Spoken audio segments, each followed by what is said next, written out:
For our film opening, we shot on a Canon 1100D to achieve the best quality footage. To stabilise the footage, we used a tripod. One of the main things we learned about from the camera was the distinction between manual focus and autofocus on the camera lens itself. When the camera lens was switched to autofocus, it meant that the lens automatically jumped around when it was trying to focus on an object within the lens. This resulted in the lens zooming in and out of focus, as well as making a noise over the footage. We edited our film opening in iMovie on a MacBook Pro.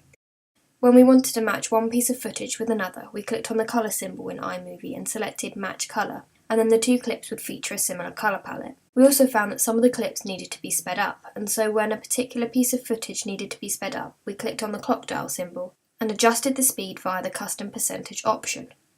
This meant we could get the piece of footage to our desired speed. However, by speeding up certain aspects of the film, it meant that the audio would also be sped up, increasing its pitch. Therefore, we had to take away the diegetic audio in some parts of our film opening. We also practiced certain shot types, such as an aerial shot. So one day at school before we went to do the shoot, we went to go filming using an iPhone attached to a selfie stick, which meant that we could get the desired height without the camera shaking and creating footage we couldn't use. So for this particular clip, I stood up on a brick wall, because I was the tallest, holding out the selfie stick at a diagonal angle to make the phone straight while filming on the front-face camera.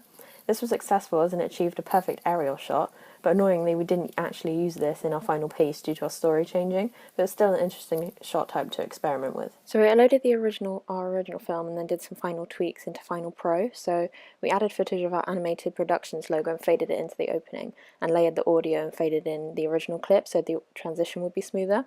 And on this program you can move the text more freely and edit the size and placement. So this font had a blue glow on it, so we altered the shadow and effect to be plain black and make it stand out more clearly. We also placed the credits on this clip to fade as she runs over it.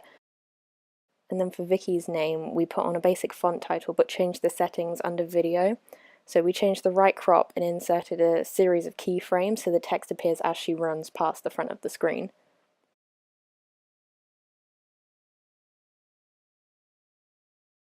For the ending of the opening, we inserted some black frames to make it appear more jittery and copied and layered the original audio to make the sound consistent. We created the production logo in Adobe Flash CS6, which is used by many animation companies, so we knew using the software would help us create a professional look. I researched many different methods to achieve a smooth look.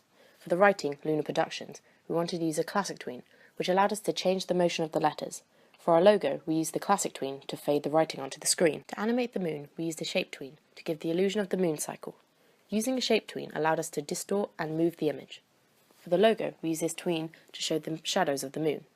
I also practiced with creating different layers, which was successful, creating a professional looking logo.